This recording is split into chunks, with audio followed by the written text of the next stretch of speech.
ვთქვათ, ადგილებში მქონია, ასე ვთქვათ, სამუშაო, სხვადასხვა მიმართულებებით, კერძო იქნებოდა ეს სახელმწიფო სხვადასხვა, მაგრამ მსგავსი რაღაც ასე ვთქვათ, ლექცია, არ ქვია ამას რაღაც შეხვედრა იქნება თუ რაღაცა, ამის გამოცდილება ნაკლებად მაქვს, ამიტომ ჩავთვალოთ, რომ პირველი შეხვედრა ჩემთვის თქვენთან, რაც კიდევ უფრო აორმაგებს ჩემს პასუხისმგებლობას.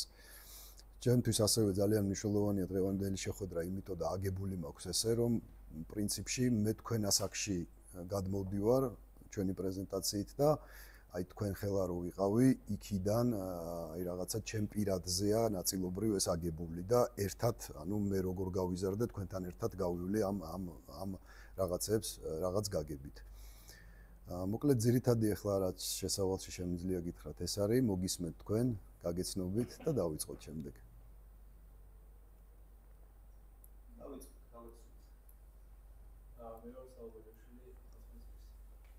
Nie, batono.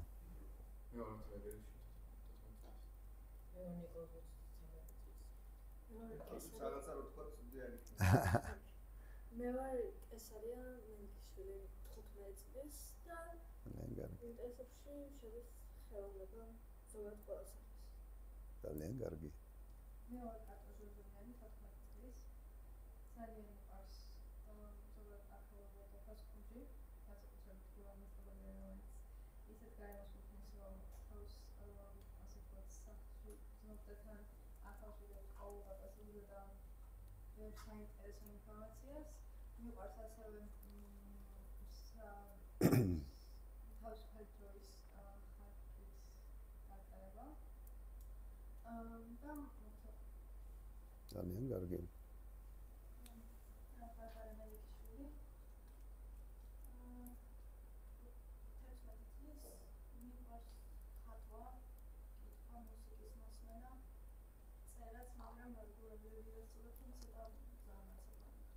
როგორ?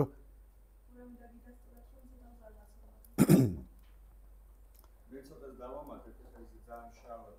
საბა არის სპორტსმენი, კარატისტია. ოჯახ. ოჯახ, დაველოდოთ საბას. მათი არის, ჩემი შვილი არის და თამაშების შექმნით არის ძალიან დაინტერესებული. რა საინტერესო.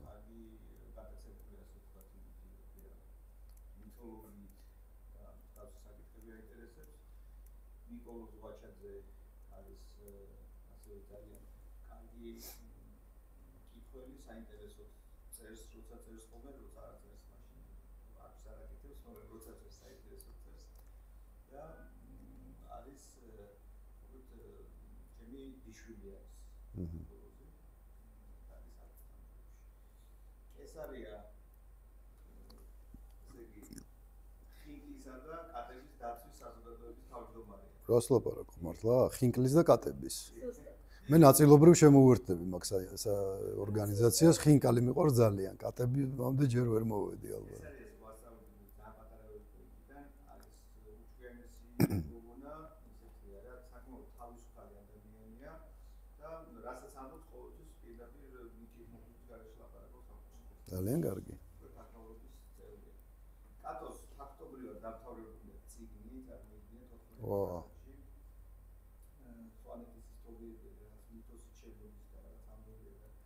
რედაქტირების პროცესი ეძებია.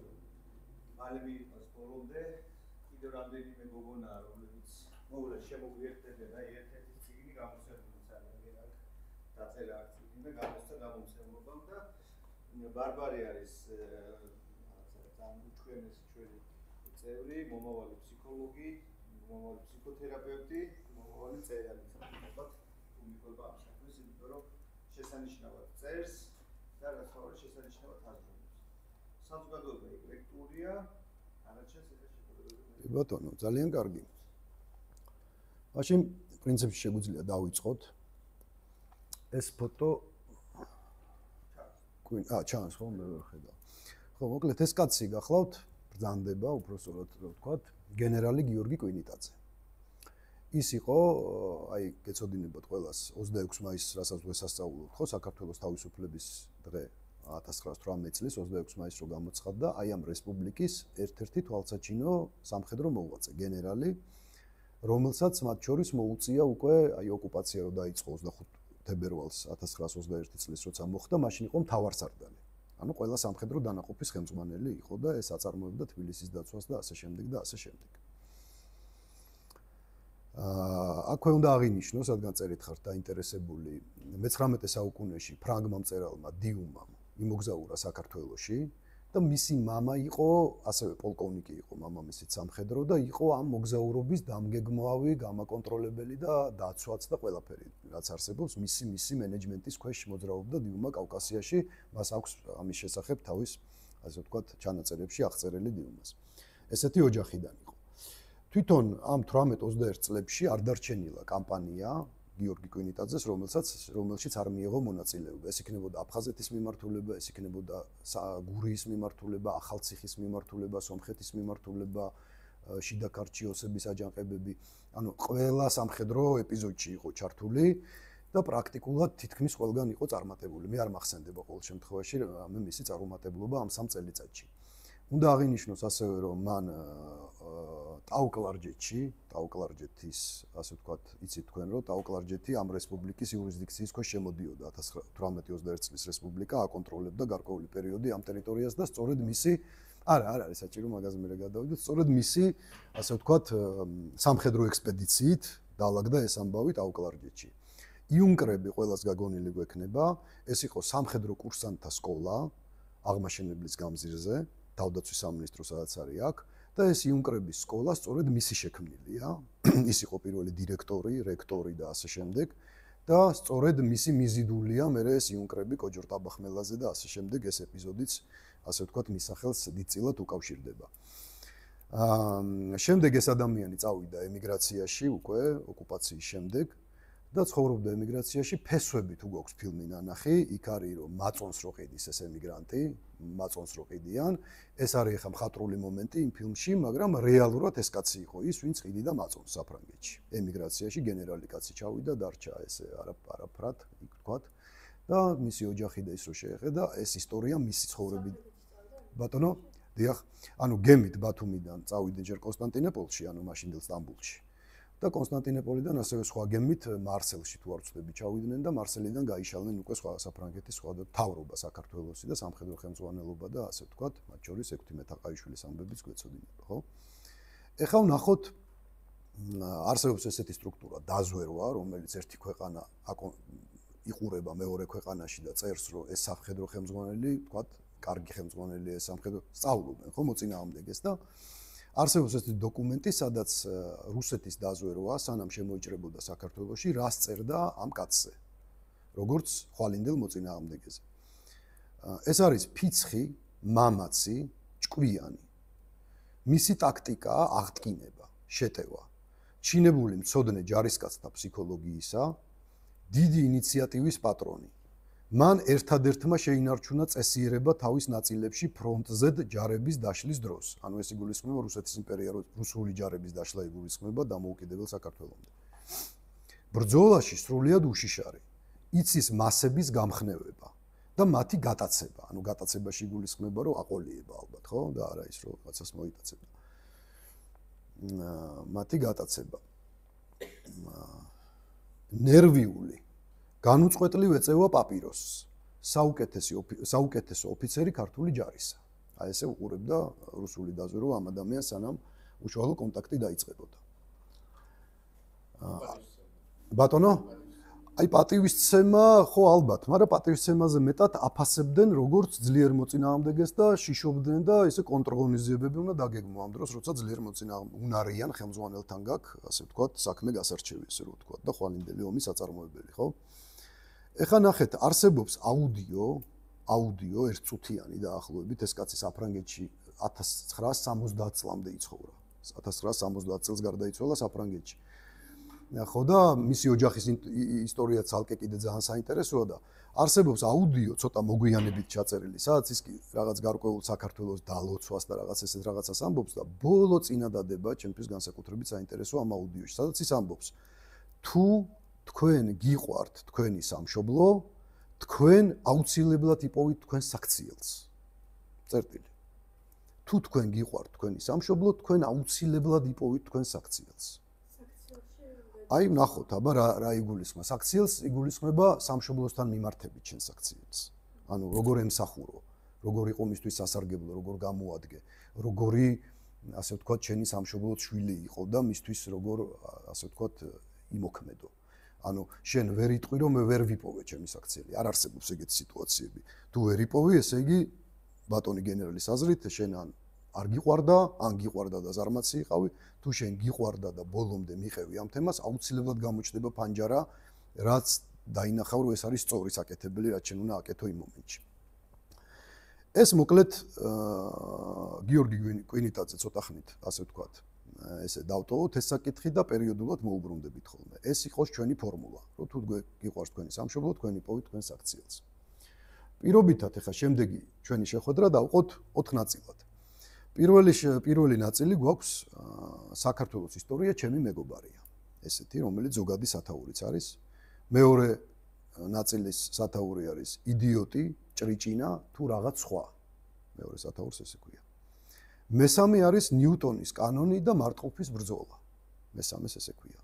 ხოლო მეოთხე არის ხიდი და შიში. დავიწყოთ. საქართველოს ისტორია ჩემი მეგობარია. როგორ მოხდა ეს ამბავი ახლა? მე როგორც გითხარით 47 წლის ვარ, ანუ ეს ნიშნავს იმას, რომ 13 წელი ცხოვრობდი საბჭოთა კავშირში. დავიბადე და 13 წლის სანამ არ გავხდი, იყო საბჭოთა კავშირი, იქ არ იყო საერთოდ საუბარი, რომ კვინიტაძე ვინ იყო და არავინ არ იცოდა, ეს ინფორმაციები არ არსებობდა, წიგნები არ არსებობდა, არავინ ეს ამბები არ ვიცოდით რა. გვეგონა რომ აი დავიბადეთ, ეს საბჭოთა კავშირი იყო სულ ადამ და ევადან, დაახლოებით ეს განწყობები იყო საზოგადოებაში. ამ დროს ერთ დღეს დავინახე რომ დედა კითხულობდა წიგნს. და ნახე რომ ეს წიგნი საკმაოდ სქელტანიანი იყო და გაგრძელდა ამ წიგნის კითხვა და აი რაღაც ეთყობა ან დედის სახიდან რაღაცა სხვა დროსაც კითხულობდა რა სხვა წიგნებს, მაგრამ აი მაინც და მაინც იმ წიგნს რო კითხულობდა, რაღაცა ჩემში გაჩნდა ინტერესი რომ რას კითხულობს ალბათ ესე ინტერესით რა.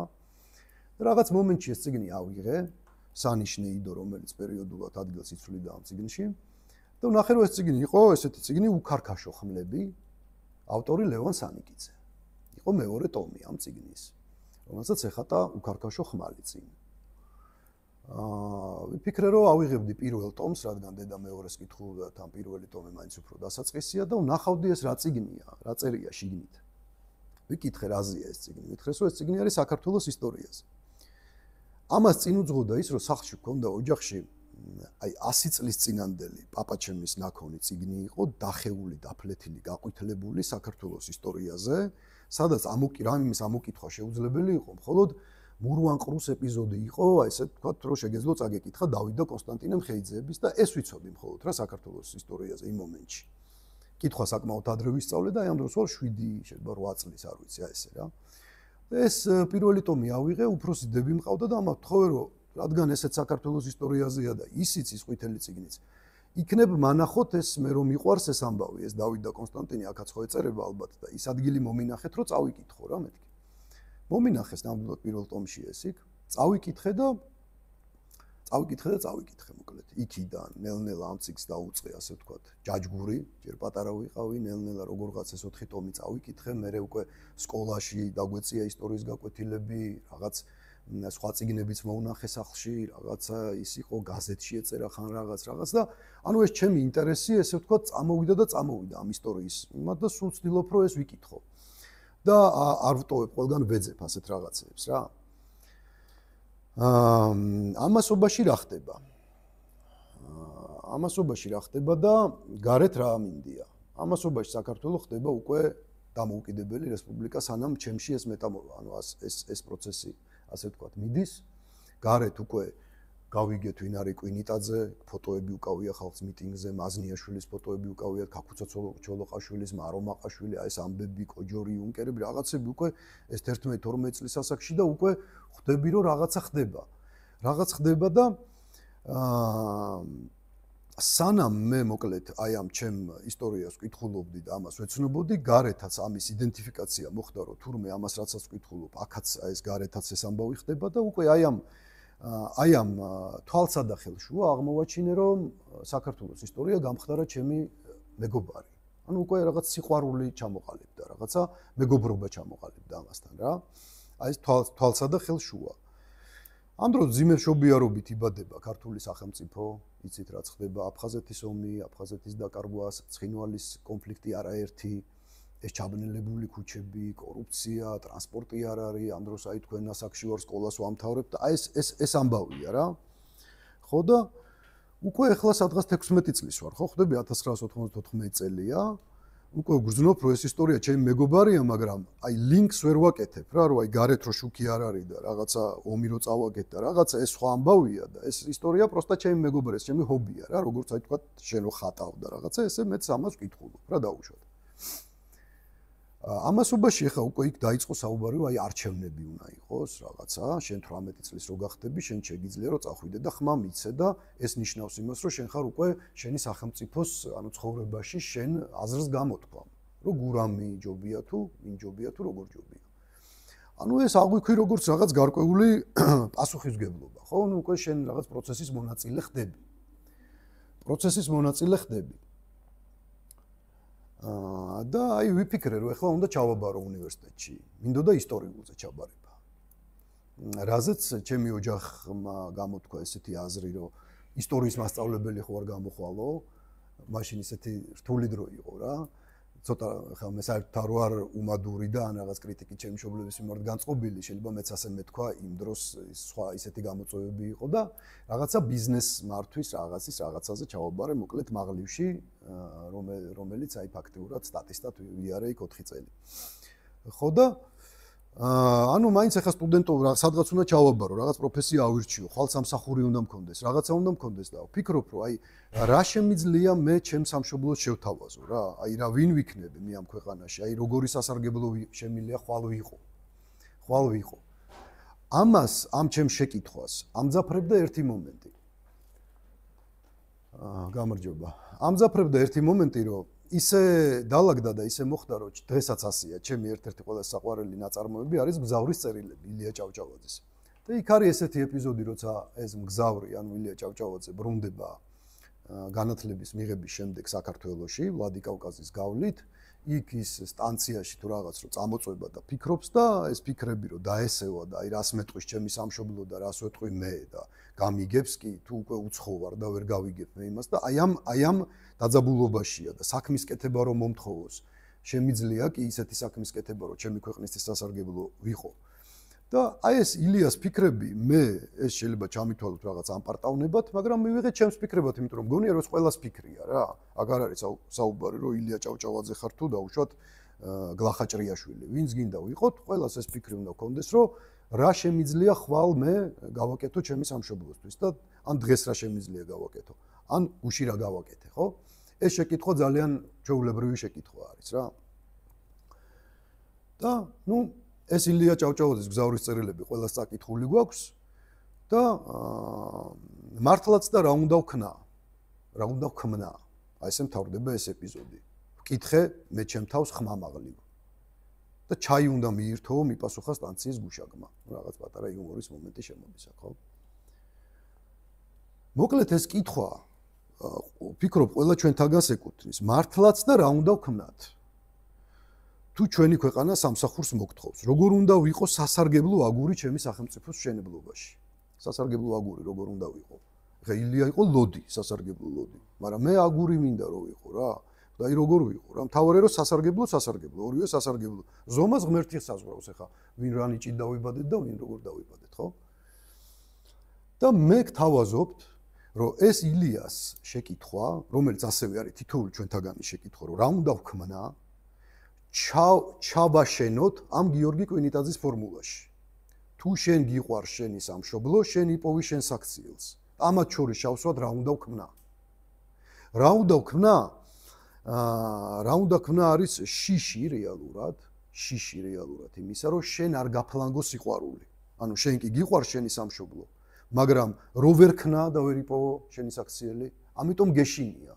და ამ კითხვას შენ თავს უსვევ, რომ რა უნდა ვქმნა? ჩქარა იფიქრე, მოიფიქრე, შენი რაღაცა სამზადისი გამოხატე, რომ ეს ცხოვრება ისე არ გაგექცეს და ეს 16 წლის ბიჭი უცებ არ გახდე 47-ის და მერე 77-ის, რომ ვერ ამოხსნა ეს განტოლება, რომ რა უნდა ქნა. ამიტომ ჩქარა, ხო, რა უნდა ქნა. მოკლედ, აი ეს ფორმულა ვთქნათ ეს და დავსვათ ესე, ხო? ეხლა ვიფიქრე, რომ მოდი დავაკვირდები ადამიანებს. ეხლა მე ხო არა რაღაც ყინუ მჭრელი და ილია ჭავჭავაძე და ჯორჯ ვაშინგტონი, ხო? მე ერთი რიგითი ადამიანი ვარ და მოდი სხვებს დავაკვირდები, ბაზარზე რა ხდება, ესე რომ ვთქვა, თანამედროვე ენაზე. სხვები როგორ სცემენ ამ კითხვას პასუხს, ან საერთოდ ეს კითხვა იციან თუ არა, ან საერთოდ როგორ ალაგებენ ამ ბუღალტერიას, ესე რომ ვთქვა, ხო? როგორია მათი ქცევა საზოგადოებრივ ჭრილში? ეს იქნება პოლიტიკური ნაწილი, ეს იქნება სახელმწიფო ნაწილი, ანუ მაკრომასშტაბი, თუ მიკრომასშტაბში.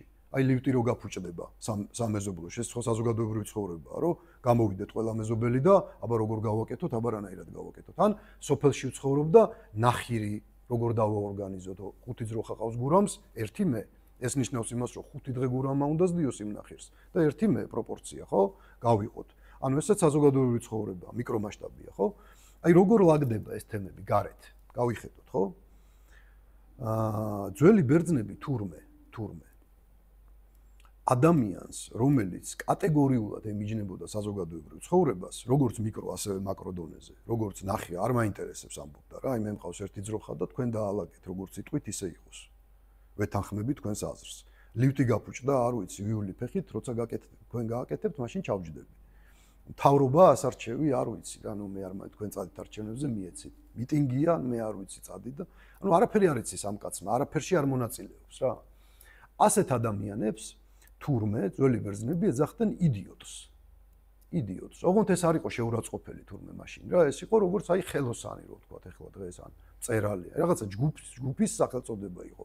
ასეთ ადამიანებს ეძახდნენ ძველი ბერძნები იდიოტებს, რომლებსაც თავისი ზღურბლის გარეთ არაფერი არ აინტერესებდათ. მიმოვიხედე და დავინახე ესეთი ადამიანები. დღესაც დაინახავთ და მივხვდი რომ ასეთი არ მინდოდა ყოფილიყავი. ანუ ჩემი თავი მე ესეთი არ მომეწონებოდა რა 16 წლის ვარ და მთელი ცხოვრება წინა მაგდა ესე რომ ვიცხოვრო მე არ მომწონს. ანუ ეს ჩემი საქმე არ არის, ვიფიქრე. მაშინ რა ვქნათ? მაშინ მოვნახოთ ადამიანები, რომლებიც კამათობენ, აინტერესებთ, ნახირშიც ას გამოთქვამენ, ლიბძეც, მთავრობაზეც, ოპოზიციაზეც, ამინდზეც, ამერიკის მთავრობაზეც, ირანზეც, ყველაფერზე თავის აზრი აქვს. და მოდი ახლა ესეთ ადამიანებს დავაკვირდეთ. რანაირები არიან ესეთი ადამიანები? დავაკვირდი ასეთ ადამიანებს და ნუ ლაპარაკობს კაცი რაღაცას ლაპარაკობს რომ აი ესე და გაყვები ხო ანუ იმაში შეხვალ პოლემიკაში შეხვალა ეხლა გურამი ამბობს რომ დაუშვათ ეხლა არის 15 ივნისი ხო ეკითხები რომ აი რატო არის 15 ივნისი ან დამიგუგლე მანახი ან კალენდარი აქვს არ იცის რატოა 15 ივნისი ანუ არგუმენტირებული არ არის ტიპი რა რაღაც პოზიციას გამოხატავს და მისი პოზიცია არის უფესო ანუ 2-3 შეკითხვაში ჭედავ ამ ადამიანს ხო მაგრამ ეს ადამიანი აი გამაყრუებული ხმაური ცდილობს თავის წარმოჩენას, თავის დამკვიდრებას, ყველაფერი იცის, ესეა, ისისია. მე ასეთ ადამიანს პირობითად დავარქვი ჭრიჭინა. ხო, ჭრიჭინა ვინ არის, რომელიც მთელი ზაფხული ხმაურობს, სულ რაღაცებს ამბობს, სულ რაღაცას ამტკიცებს, ჩვენ არ ვიცით იმის სენატორი, ალბათ რაღაცას ამტკიცებს ის მთელი ზაფხული რა. მაგრამ ზამთარი რომ მოდის, არა აქვს სახლი, არა აქვს არჩოსაბადებელი და არის ჭრიჭინა, მომზადებელი ხდება იმ ზამთარს. ანუ არასასარგებლო ადამიანი კი არა და წერი თუ რაც არის, არასასარგებლო ტიპია. მოკლედ ესე რომ ვთქვათ რა. ხო და მივხვდი რომ ეს ჭრიჭინაც არ მინდა რომ იყო. ანუ არც იდიოტობა არ მაწყობს აქეთ ფლანგზე, ხო? არც აქეთ ჭრიჭინობა არ მაწყობს. ანუ რაღაცა შუაში უნდა ვიყო ტიპი, მაგრამ აი როგორია ეს ტიპი, ხო? ალბათ ისეთი რომ აქტიური პოზიცია კონდეს, მაგრამ რომელიც ღრმა ანალიზია დაფუძნებული, რაღაცა ღრმა ფიქრზია დაფუძნებული, აი გადამუშავებაზია სიტუაციის და კონტექსტურად გააზრებაზია დაფუძნებული. კი ბატონო, კარგია ესე მოსაყოლად, რომ ესეთი ვიყო. მაგრამ სად ვისწავლო ეს ამბავი? აი ეს დისციპლინა რა არის? რისი სწავლით შევძლებ, რომ ეს ვისწავლო? აი მაგალითად ქიმიის სწავლით შევძლებ, რომ ეს ვისწავლო? ვერ შევძლებ.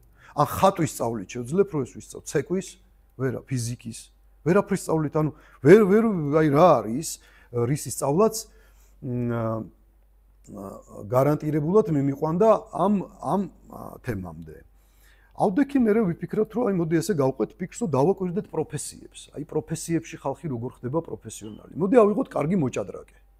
ვინ არის კარგი მოჭადრაკე? როგორი ტიპია კარგი მოჭადრაკე? კარგი მოჭადრაკე არის ტიპი რომელმაც იცის ბევრი ეტიუდები და პარტიები აქვს გარჩეული. წერტილი მეტი არაფერი რა თითქმის. ანუ და რა არის ეტიუდი და პარტია ჭადრაკისთვის? არის ის, რაც ჩვენთვის ისტორიაა, ხო?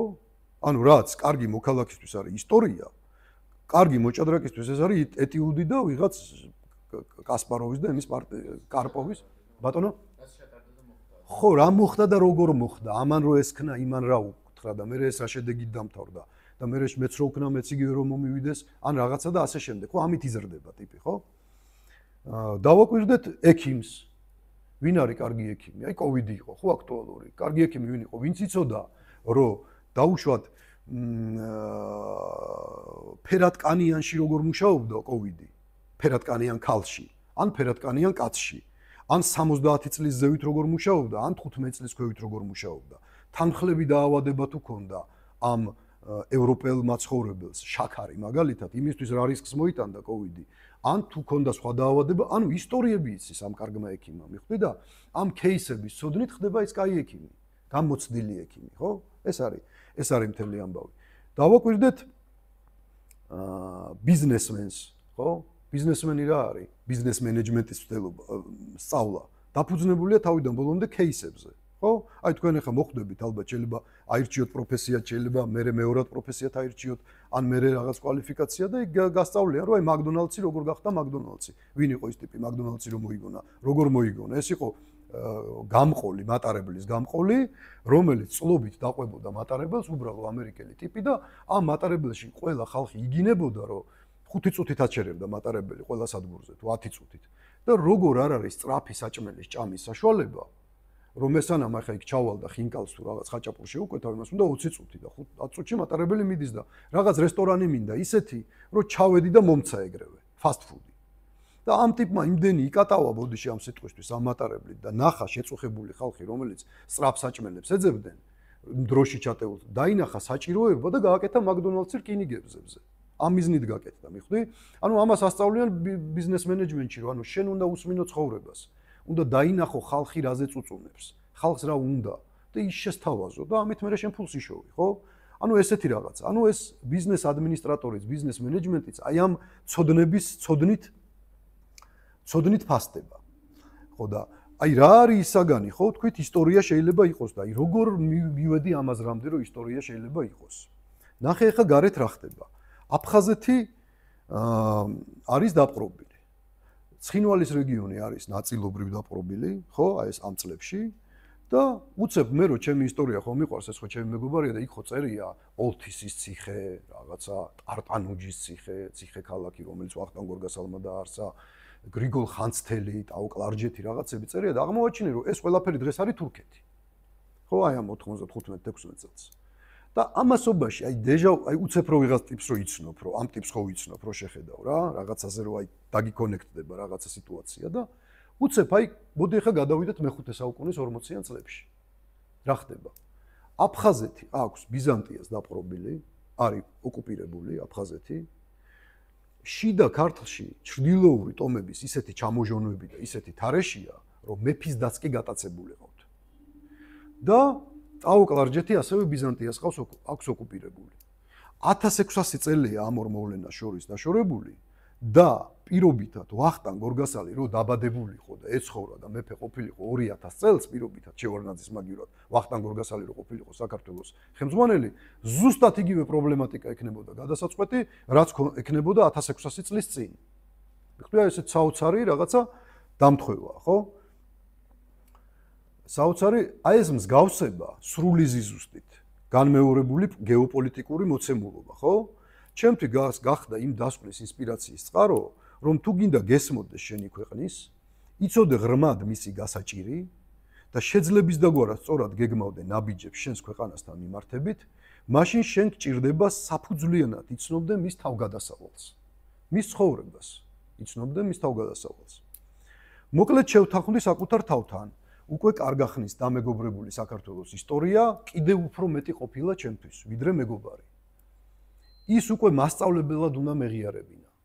უკვე მეგობრად კი არა, მასწავლებლად უნდა მეღიარებინა და მე მისი მოწაფე გამხდარიყავი.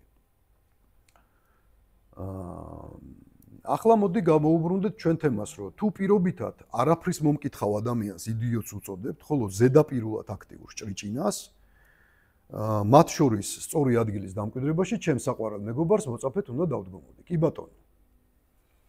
ახლა რადგან ვიცოდი სიბრძნე სად იყო, იზღა იყო გასარკვევი, რომ ეს სიბრძნე მზამზარეული ეწერა ამ წიგნში, აი ესე იმპერატიულად გადაშლიდა ტვინის განძრევა არ უნდა, ეგრევე წერია ამ ისტორიაში ეს სიბრძნე, თუ რაღაცა შრომა უნდა დახარჯო, რომ გამოიღო იქიდან ეს სიბრძნე, ხო? ეს მნიშვნელოვანი კითხვაა, ხო?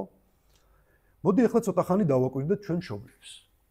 აი რამხელა ენერგიას ხარჯავენ იმის გამოკვლევაზე, რომელ ბაღში მიგვიყვანონ, რომელ სკოლაში მიგვიყვანონ, სად მიგვიყვანონ, მოგვიყვანონ წერაზე რაღაცა, ხო?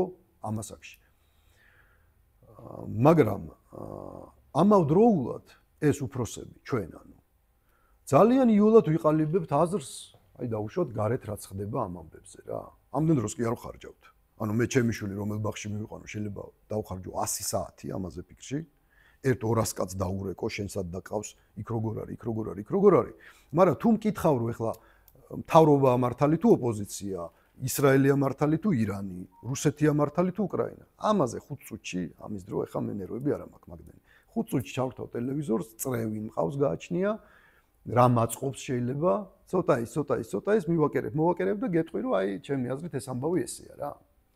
ხო და ეხლა ნახე, თუ ისეთი უბრალო საკითხი ბავშვისადმი იყვანო, ეს ხო სინამდვილეში ძალიან ადვილი საკითხია რაღაც დონეზე და კარგ შვება მშობელი რომ ბევრ დროს ხარჯავს. მაგრამ მოითხოვს ბევრი დროის დახარჯვას. წარმოიდგინე შენ ხარ ამ დონეზე ბევრი დროის დახარჯვას მოითხოვს ის ამბავი, რომ როგორ თქვათ რა ხდება საზოგადოებრივ ცხოვრებაში, ხო? ამიტომ მივხვდი რომ რთულია ზოგადად ცხოვრება, შესაბამისად ამ ისტორიაში არ უნდა მქონდეს იმის მოლოდინი, რომ იქ რაღაცები ესე ზედაპირზე ეყრება და პროსტა ხელს ჩავყოფ და ამოვიღებ და მეცოდინება. всё, ჯოკერს ამოვაყოლებ, ხო? ანუ რთული ყოფილა ეს ყველაფერი. მაგრამ ეხლა ნახე, მივედით იმ დასკვნამდე, რომ ისტორიას უნდა დავემოწაფოთ. მაგრამ აქ შემოდის შემდეგი კითხვა. როგორ ისტორიას? ანუ ყველანაირი ისტორია მაწყობს? ყველანაირად გაგებული ისტორია, კარგი ისტორიაა? რო წავიკითხო და დაუშვათ რაღაცა და всё, ვიცი უკვე ეს არის თუ რაღაცა ამბავია აქ. ანუ მე მჭირდება ისტორია როგორ GPS-ი. აი GPS-ი რომ მივდივარ ბათუმში და ის რომ აქ ჩაწერილი სად მივდივარ და ეს რო სულ მაჩვენებს რომ იქ არ შეუხვიო, იქით ამბავია და ჩამიყვანს უსაფრთხოდ, სადაც მივდივარ. აი ესეთი GPS-ივით ისტორია რომელი ისტორია, როგორ გაგებული ისტორია. აქ გადავდივართ უკვე შემდეგ ეტაპზე, ეს არის ნიუტონის კანონი და მარტყოფის ბრძოლა. ხო? აქ რა ხდება? ეხლა სკოლაში ვსწავლობთ ხო უმრავლესობა ნიუტონის კანონები ვიცით, რომ დავსვათ შეკითხვა, რომ რა არის ნიუტონის კანონი? ადგება თქვათ მოწაფე და გეტყვით რომ ნიუტონი იყო ინგლისელი მეცნიერი, რომელიც ამადამ საუკუნეში ცხოვრობდა, ეს ერქვა ისააკი, იყო ლორდი, მოიგონა 3 კანონი, პირველი კანონი F უდრის -F, F უდრის M-ს და ასე შემდეგ რაღაცა და დაჯექი 5-იანი, ჩემ დროს 10-იანი თქვენ დროს, ხო მასწავლებელი ეთქვის. მაგრამ მეორე მოწაფე შეიძლება ადგეს და თქვას, რომ იცით რა, პატივცემულო, არ ვიცი რომელ საუკუნეში ცხოვრობდა, არც ის არ ვიცი რომელი ეროვნების იყო. არც ის არ მახსოვს ვაშლი დაეცა თუ მსხალი თავში, ნახდათ. მაგრამ აი ის კი ვიცი რომ მამაჩემის მანქანაში რომ ზივარ და რომ ამოხრუჭებს და წინ რო გადავარდები და ღვედი რო უნდა გავიკეთო. ეს ამბავი ამ ძალწირების მოძრაობა ამ კაცმა ახსნა. ხო? ამ კაცმა ახსნა. მიზიდულობის კანონი რო გავიდე და აქედან გადავხტე, რაც მომივა, რომ ეს ჟერაც არის, ხო? ჩვენი მიზიდულობა. ამ კაცმა იპოვა. და ამ კაცმა იცის ეს ნიუტონის კანონები ცხოვრებაში. რომ ცურო არა არის ნიუტონის კანონი, ხო? F უდრის -F, შენ ხელს რო იქნევ, ნიჩაბს რო იქნევ, F უდრის -F, რამდენადაც იქნევ, ისიც გაწובה და შენ წინ მიდიხარ, ხო? ანუ აი ასე იცის ამ მეორე მიხვდი და ამ მეორე შეიძლება ორიანი დაუწერონ. რა თქმა უნდა, მესამე ჯობია, რომელმაც ისიც ესეც იცის. მაგრამ თუ მაინც რამე უნდა ვიცოდეთ, კომპრომისულად ჯობია შინაარსობრივად ვიცოდეთ, ვიდრე აი ესე ჩამორაკრაკებულად რაღაცა ფაქტების ერთობლიობა მხოლოდ. ანუ რა ხდება? ეს არის ნიუტონის კანონი. ეხლა მოდი ნიუტონის კანონი მოვაზომოთ მარტყოფის ბრძოლას. აი მარტყოფის ბრძოლა როგორ შეიძლება იცოდე ასე თუ ასე. ხო მარტყოფის ბრძოლაზე ვიღაცა გვეტყვის, რომ ეს იყო გიორგი სააკაძემ დახოცა ბევრი ირანელები და რაღაცა გაიმარჯვა საქართველომ. და რა კარგია და რაღაცა ზურაბერის თავი და ყარჩი ხახანი რაღაც ყველაფერი ეწოდინება. შაჰაბასმა გამოგზავნა ყველაფერი ეწოდინება. მაგრამ მეორე ტიპი გეტყვის, რომ იცი რა არის, ხა ზუსტად არ მახსოვს იქ სარდლები ვინ იყვნენ, როგორ იყვნენ, რა იყვნენ. წელი შეიძლება მეშლებოდეს.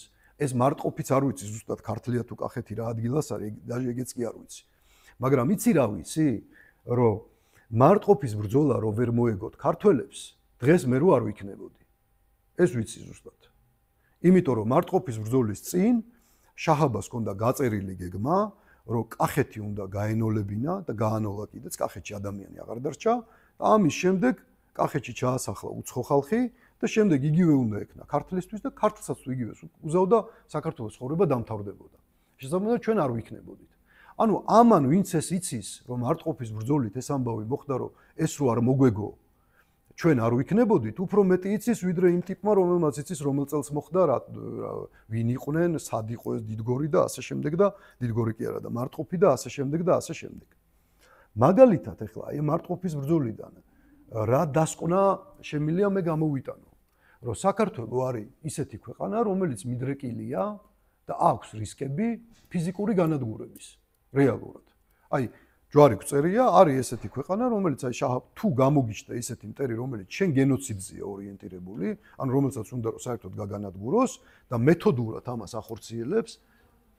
დამოდი. ხო, ანუ მე მაქვს უკვე ეს ცოდნა, რომ საქართველოს ესეთი ქვეყანა ყოფილა, ეს რისკი გქონია ჩვენ. რომ ჩვენ თუ როდისმე გვეყოლება ისეთი მტერი და ყავს ისეთი მტერი, რომელსაც უნდა ჩვენი ფიზიკური განადგურება, უბრალოდ დაპყრობა და კონტროლი კი არა, ფიზიკური განადგურება, ჩვენ ვექვემდებარებით ამ რისკს. რატო ვექვემდებარებით? იმიტომ რომ ცოტა ვართ. იმიტომ რომ არ ყავს ნათესავიერი. მონათესავიერი არ ყავს, რომ ჩვენ ჯვარი გწერია, რომ სულ დაგხოცონ, მე შეიძლება ის კაციც წავიდეს, ვინც დაგხოცა და მე ჩვენი მონათესავიერი მოვა და ჩვენ ავდგებით ისევ იმისგან, ხო, ჩვენი გვარი, ჩვენი ჯიში. მაგრამ არ ყავს ეს მონათესავიერი და ერთი გასროლაერი ვართ. მიხვდი, ანუ ერთხელ თუ დაგხოცავს ვიღაცა, მეორე სროლა აღარ იქნება საჭირო, რა ძალიან ცოტა ვართ. და არ ყავს მონათესავიერი. ანუ ეს ყოფილა ჩვენი რეალური რისკი. კიდე როგორ შეიძლება კაპიტალიზირდეს ეს რისკი?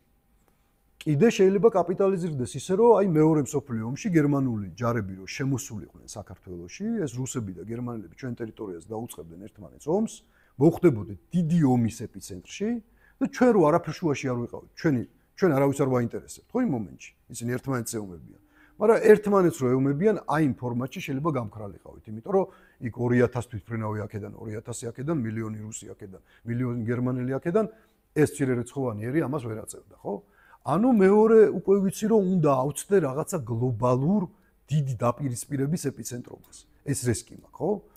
არის ასევე გადაშენების მესამე რისკი, რაც არის ლეკიანობა რაც იყო. პატარ-პატარა ომები ყოველდღე. დიდი არაფერი არ ხდება, მაგრამ ყოველდღე ვიღაც ტიპები მოდიან და ვიღაცებს გვიკლავენ. აი ესეც ამ სახის რისკი არის, ხო? მოდი ახლა გადავიდეთ გორგასლის აი ეს რუკა რო გამოვაჩინოთ გურამ შეიძლება საქართველოს რუკა. გორგასლის და დღევანდელობის შედარება რაც გავაკეთეთ, ხო? აბა აქედან აი რა ამოვიღე მე პირადად. მე არ ვამბობ რომ ეს ამბავი ესეა. მე ვამბობ რომ უბრალოდ მე ეს ვისწავლე. სხვა შეიძლება სხვა რაღაც დაინახოს, ხო? ხო, აი ეს საქართველოს რუკა ეს არის ზუსტად გიორგი კვინიტაძის დროს 18-21 წლების საქართველოს რესპუბლიკა. ანუ ესეთი იყო ამხელა, ესეთი იყო საქართველო, ხო?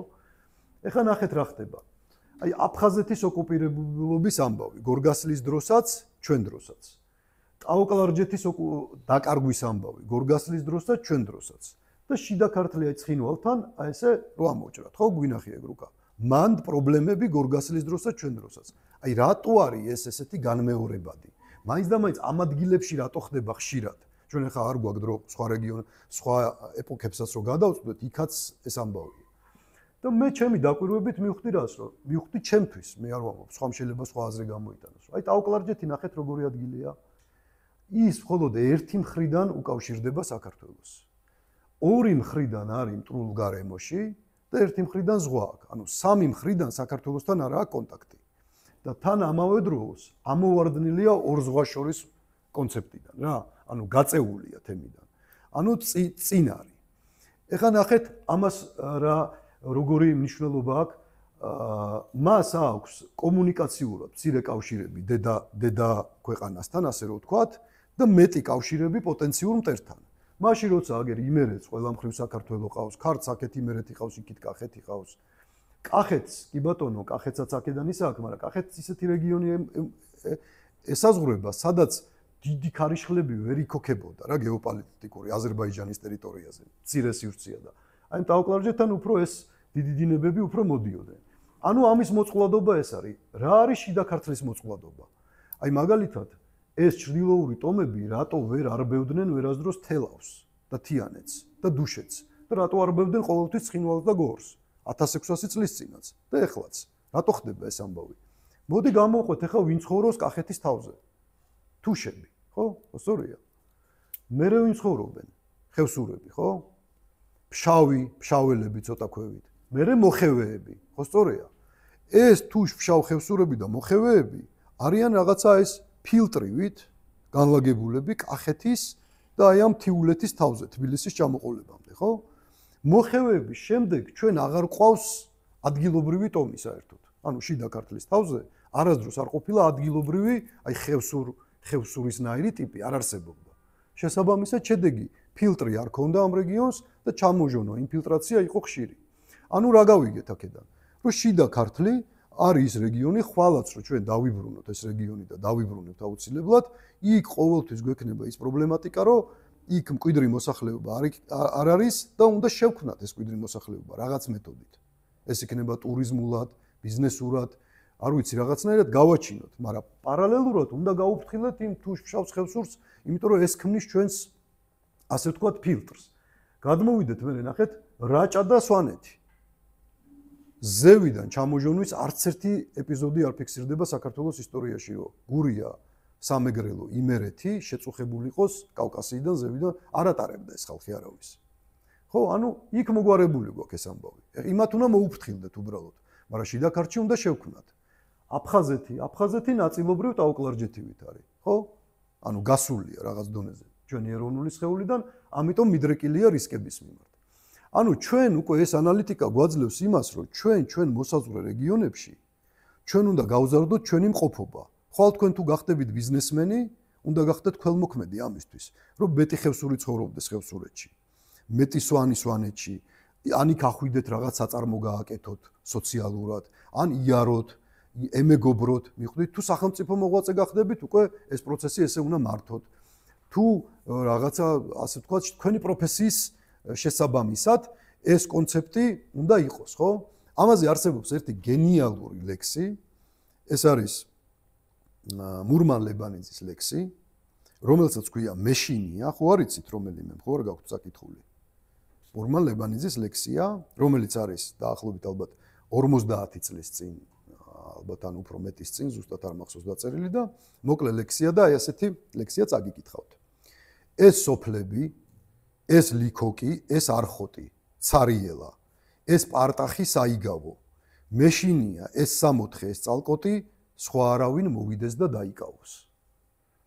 შქმერს სათიბზე არ დაობენ მეზობლები, ძაღლი არხყებს ბარისახოს, ვაი თუ ვინმეს მოეწონოს ეს სოფლები, ვაი თუ ვინმე მოვიდეს და დაესახლოს. ეს ხიერი, ეს ლიქოკი, ეს არხოტი არ ჩააქრო გაფიცებდი. არ წააგო ეს წალკოტი, დამიხსომე. 100 წლის წინ გეძახდი, დამიხსომე, განჯღრევდი და გაღვიძებდი. ანუ მურმან ლებანიძემ იპოვა თავის საქციელი. ამ რისკების რაღაც ამდაგვარი გააზრებით. შეეშინდა და მან როგორც პოეტმა დაგვიტოვა ანდერძი, დაგვიწოვა პროდუქტი. ეს სახელმწიფო კონცეფცია პრაქტიკულად ეს ლექსი რა. რომ ჩვენ უნდა ამ თემებს მივხედოთ. ანუ რას მივხვდით, ხო, რომ გავიგე, რომ იმისთვის რომ ვიყო კარგი მოქალაქე, უნდა მიყვარდეს სამშობლო, მეშინოდეს ჩემი უქმობის და მერე ვიპოვი ჩემს აქციელს. ეს აქციელი კი უნდა იყოს იდიოტსა და ჭრეჭინას შორის. მაგრამ ეს ყველაფერი რომ ვისწავლო, არ არის საკმარისი ვიყო პროფესიონალი. ჩვენ პროფესიონალიზმზე არ გვისაუბრია, ხო, კარგი მოქალაქე რო იყო, ჯერ პირველ რიგში პროფესიონალი უნდა იყო, ხო? ეხლა შენ ისტორია ისწავლო, ის ისწავლო და შენი საქმის კეთება არ იცოდე. ხო და რაღაცას მხატვარი იყო, ჯღაბნიდე და ამბობდე რომ ეხა ისტორია ვიცი და გეოპოლიტიკა ვიცი და რაღაცა ვიცი, არავის არ ჭირდები, ხო შენ? შენ ჯერ პროფესიონალი უნდა იყო. ამაზე არც არის საუბარი, ხო? პროფესიონალობა ეს არის აუცილებელი, მაგრამ არასაკმარისი პირობა. აუცილებელი, მაგრამ არასაკმარისი პირობა და საკმარისი პირობა უკვე არის ამდაგვარად გააზრებული ისტორია მოძრაობაში. დანახული ისტორია მოძრაობაში. მაგრამ შემოდის კიდე კითხვა, ეს ყველაფერი კიდე საკმარისია? დავინახე ჭრიჭინა, დავინახე იდიოტი, დავინახე ისტორიის როლი, გავიგე რომ ისტორია არ უნდა იყოს სტატიკური და უნდა იყოს მოძრავი და მორჩა, უკვე კარგი ტიპი ვარ, ანუ უკვე ვიცი ყველაფერი. და აქ შემოდის უკვე ჩვენი შემდეგი სათაური, რომელსაც ქვია ხიდი და შიში. ხიდი და შიში. და აქ ჩვენ მინდა გავაგრძელოთ კვლავ ერთი პატარა ლექსით, ეს არის ილია ჭავჭავაძის ლექსი, რომელიც დაწერა 21 წლისა ილია ჭავჭავაძე. დაე თუნდ მოუკვდე არ მეშინიან, მაგრამ კი ისე რომ ჩემი კვალი, ნახონ მათ, ვინ ჩემს უკანოლიან, თქვან აღასრულა მანთვისი ვალი. რომ ჩემს აფლავზე დაყუდებულმან ქართველმა, ჩემგან შეყვარებულმან, გულწრფელობითა და სიმართლითა, მე ჩამომძახოს თუნდ ჩუმის ხმითა. იყავ მშვიდობით შენს მყუდრო ძილში, შენ გიცოცხლია როგორც უნდოდა. თქვას შენი ქნარი შორს ჩვენგან ჭრილში, ამაოდ ჩვენგან არ ხმაურობდა. ილია კი აქ გვიმტკიცებს, რომ არ მეშინიაო. სინამდვილეში ეს ლექსი არის შიშზე. მას ეშინია, რომ მან ვერ აღასრულოს თავისი ვალი. და ეს შიში აწერინებს ამ ლექსს 21 წლის ასაკში. და უკვე 3 წლის მერე რო ბრუნდება როგორც გზავრის წერილებში. ეს შიში ასმევინებს მას, აი წეგანო კითხოს ვამბობდით, რომ რა უნდა ვქმნა. ეს შიშია მისი გამსაზღვრელი, რომელიც შიშის თავის მხრივ სიყვარულით საზრდოობს, ხო? სამშობლოს სიყვარულით. ეხლა რა არის კიდე საჭირო, ხო, ჩემი აზრით? ჩვენ დავკავშირდით გამოწვევებთან, რომ აი მთიანი ზონის დაცლა, წინწაწეული რეგიონები, რაღაც ქრონიკული დაავადებები, რომლებიც ეპოქალურად ხამწვავდება, ხან არ მწვავდება, რაღაცა. მაგრამ ამას გარდა კიდე რა არის? ჩემი აზრით კიდე არის საჭირო ჩვენი მიბმა კონკრეტულ პიროვნებებთან. მე ჩემი კავშირის პოვნა ვიღაც პიროვნებასთან, ან მისი მსოფლმხედველობის მიხედვით, ან მისი პროფესიის მიხედვით, პროფესიული ნიშნით, ხო? მაგალითად, ახლა ჩვენ წარმოვიდგინოთ ვიღაც X ახალგაზრდა ადამიანი, რომელმაც ჩარშან დაამთავრა თეატრალური ინსტიტუტის სარეჟისორო ფაკულტეტი და მარჯანიშვილის თეატრში მიცეს, რომ დადგის სპექტაკლი. ის ხო თulis, რომ ის არის თემურ ჩხეიძის კოლეგა, ხო? და მან უნდა დადგას რაღაცა, ეს მისი სწორებაა, სტანდარტია, ხო, რაღაცა. შეიძლება საერთოდ სხვა ესთეტიკა კონდეს, საერთოდ არც მოწონდეს თემურ ჩხეიძე შეიძლება ამ ადამიანს, მაგრამ აღიარებს, რომ ის დონე უნდა შეინარჩუნოს, ხატრული დონე, ხო? ისე როგორც ალბათ თემურ ჩხეიძე თვლიდა კოტე მარჯანიშვილის კოლეგად თავის თავს, ხო? ან მაგალითად კვარაცხელია თulis, რომ ის არის დათო ყიფიანის კოლეგა. და ეს არის მისთვის სტანდარტი, ხო? და თავის მხრივ დათო ყიფიანი თვლიდა, რომ ის არის ბორის პაიჭაძის კოლეგა, ხო, ასეთი. ეს ხელოვნებაში და სპორტში ეს თემები კარგად ლაგდება, პრობლემა არ არის. მაგრამ გადმოვიდეთ სხვა პროფესიებში. აგერ მაგალითად შენ 10 წლის შემდეგ გახდი საქართველოს პარლამენტის წევრი. აგირჩიეთ, მოგეცით ყველამ ხმა, 10 წლის შემდეგ ხარ დეპუტატი. და მიხვედი სამსახურში როგორც დეპუტატი. და ვისი კოლეგა ხარ შენ? ანუ ვინ არის შენთვის, რაც ყიფიანია კვარაცხელიასთვის, რაც თემურ ჩხეიძეა ვიღაცა ახლა დამწყები რეჟისორისთვის, შენთვის როგორც პარლამენტის წევრისთვის ვინ იქნება ეს იდეალი, ეს სტანდარტი, ხო, შენი რაღაცა ესეთი თემა, ვინ შეიძლება იყოს? მოდი ნახე ახლა ხო, აი ვინ შეიძლება იყოს? ნახე რას გვეუბნება ისტორია. რომ 16 თაყაიშვილი, იცით ხო ვინც იყო და რაც გააკეთა 16 თაყაიშვილი, იყო 1918-21 წლებში საქართველოს პარლამენტის წევრი. მეტიც ის იყო ვიცე-სპიკერი. ვიცე-სპიკერი იყო. აი ეს ჩვეულები ხა ტელევიზორს რო ჩართავდა, ვიღაც ტიპები რო დადიან დეპუტატები რაღაცებს რო ლაპარაკობენ, სტატუსურად ეგეთი ტიპი იყო რა. მაგრამ როგორ მოიქცა, როგორ მართა, რა ჩაიდინა. ანუ ჩემთვის როგორც დეპუტატისთვის უკვე გასაგებია, რომ ჩემი იდეალი კოლეგა, ასე ვთქვათ, მე მისი კოლეგა უნდა ვიყო და ჩემი დონე, ანუ ჩემ თავს პასუხი უნდა მოვთხოვო, რომ შენ ჩემო მეგობარო, ჩემ თავს უნდა უთხრა, შენ უნდა იმუშაო ისე, რომ არ შერცხვე იმ დონესთან. ისე ვერასოდეს ვერ გააკეთებ, ისე კარგად როგორც იმან გააკეთა. მაგრამ იმ ხაზის ტიპი უნდა იყო. უკვე მხრებში გაშლილი ხარ, მიხვდი, უკვე დაცული ხარ, უკვე ძლიერი ხარ, როცა ესე შეხედავ ამ თემას, ხო? ან მოსამართლედ დაგნიშნეს. ვინ იყო მოსამართლე? ილია ჭავჭავაძე იყო მოსამართლე. ჩაიცვიეს მანტია, გამოხედი ასამართლებ ვიღაც ტიპს. და ფიქრობ, რომ აი რა არის ჩემი ღირსება, ვინ არის ჩემი იდეალი, ვინ არის ჩემი სტანდარტი. აღმოაჩინე, რომ ჩინოსანი იყო ჩვეულებრივი ილია ჭავჭავაძე, მოსამართლე იყო, ხო? ან გავაკეთე NGO-შნიკებს, რასაც ეძახიან, ხო? არასამთავრობო სექტორი ვარ. დავაფუძნე რაღაც არასამთავრობო ორგანიზაცია. პირველი არასამთავრობო ორგანიზაცია იყო წერა-კითხვის გამავრცელებელი საზოგადოება, ხო? და ილია ჭავჭავაძე და წარმოგიდგენია ეს ილია ჭავჭავაძე რა სიღრმით აკეთებდა ამას, რა კითხვებით ამ ლექსის დამწერი კაცი და ეს. ანუ მეც რაღაცა მსგავსი მართებს, ხო, თუ ამ ხელობით დავკავდები, ხო? შემდეგ მოდის ბიზნესმენი ვარ, დაუშვათ, ხო? ბიზნესმენი ვიცით სარაჯიშვილი, ხო? რომელიც იყო წარმოუდგენელი ქველმოქმედი და რა საქმეების გამკეთებელი და სახელმწიფოდ მოაზროვნე ადამიანი იყო, ხო? ასე შემდეგ და ასე შემდეგ. მაგალითად, აგირჩიეს, აი შენ აგირჩიეს თბილისის მერად, დაუშვათ. 20 წლის შემდეგ. ხო? თბილისის მერად. აი ვინ ყავს ისეთი ქალაქის თავი, ჩვენ ვისი კოლეგიობითაც შენ იამაყებ, რომ ამის კოლეგა ვარ. აი ჩემ ვერსიას გეტყვი. მაგალითად იყო გაბისკირია ესეთი სოხუმის მერი, რომელიც აი კადრებიც არსებობს, ის იყო სოხუმის მერი და სოხუმში რომ შემოიჭრნენ ეს აფხაზები და რუსები, ამას უთხრეს რომ ნაკალენი მუხლებზე დაიჩოქეო ამ ბოევიკებმა ავტომატებით. და ამან უთხრა ნიკაგდა ვჟიზნი. მე არასოდეს თქვენ წინაშე მუხლებზე არ დავიჩიქებ და დახვრიტეს. ეს იყო მერი. შენ თუ გახდები თბილისის მერი, შენ იქნები ამ გაბისკირიას კოლეგა. ზუსტად ისე როგორც ხუჩა კვარაცხელი არის დავით ყიფიანის კოლეგა. და ზუსტად ისე შენ რო დეპუტატი გახდები, იქნები ექვთიმე თაყაიშვილის კოლეგა და ასე შემდეგ, ხო? შეიძლება გავხდეთ დაუშვათ რეგიონის ხელმძღვანელი. ხო, ის ქალაქის ხელმძღვანელი იყო, ხო, ეს გაბისკირი. აი თლიანი რეგიონის, თქო, გურიის გუბერნატორი გავხდეთ, ხო? ვინ იყო ჟიული შარტავა? ჟიული შარტავა იყო აფხაზეთის გუბერნატორი. აი თანამდებობა ქონდა რა. და ჟიული შარტავამაც არ დატოვა თავისი აი ეს რეგიონი, რომლის ხელმძღვანელიც იყო და გემთან ერთად ჩაიძირა, როგორც ღირსეული კაპიტანი. ანუ შენ თუ ხვალ გახდები გურიის გუბერნატორი, შენ უნდა იცოდე, რომ შენ ხარ ჟიული შარტავას კოლეგა და შენი სამსახური უნდა აი ამ ღირსებით, აი ამ დონით, აი რაღაცა შენ ეცადო რომ ემსახურო შენ ქვეყანას, ხო? ეს ძალიან მნიშვნელოვანია. მაგრამ ნახე აქ კიდე რა შემოდის ახლა ძალიან მნიშვნელოვანი ნაწილი, ვინ იყო ჟიული შარტავა თავის მხრივ. ჟიული შარტავა რეალურად დღეს ჩვენთვის არის ნომერ პირველი სახელმწიფო გმირი, მასეთი გმირი ახლა ამ რესპუბლიკას 35 წელი რაც ვართ, არავინ არ ყოლია, ჟიული შარტავასნაირი, მაგრამ ამავდროულად ეს ჟიული შარტავა იყო პარტიული ფუნქციონერი, ოკუპანტი ძალის ხელისუფლების წევრი და საქართველოს დაპყრობის და იმაში ჩამდგარი კონფორმისტი ჩინოვნიკი და უცებ აღმოჩნდა, რომ აი ესეთი კონფორმისტი კომუნისტი კაცი გახდა გმირი და როგორ ხდება ეს ამბავი? ანუ როგორ მუშაობს ეს სქემა, რანაირად გამოვიდა ეს? რანაირად გამოვიდა? ეს უკვე არის ხასიათის კვლევა. და ხასიათი არის ისტორიის ძრავი. ჩვენ თუ ისტორიას, საქართველოს ისტორიას შევხედავთ როგორც რაღაც მანქანას, რომელიც აი ესე მოდის, მისი ძრავი, ანუ მოტორი არის ქართული ხასიათი. ხო, ეს ქართული ხასიათი როგორია?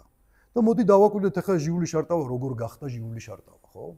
მე ახლა წავაწყდი 6 თვის წინ ერთ გენიალურ ეპიზოდს, ოთარ გაბელია ესეთი თბილისის დინამოს მეკარე იყო 1991 წელს თასილო აიღეს, ძალიან ერთ-ერთი ჩვენი ყველაზე ძლიერი მეკარე, ვინც კი ყოლია და ეს გაბელია ყვება ვიდეო აქვს ჩაწერილი, შეგიძლიათ დაგუგლოთ თქვენც ნახოთ.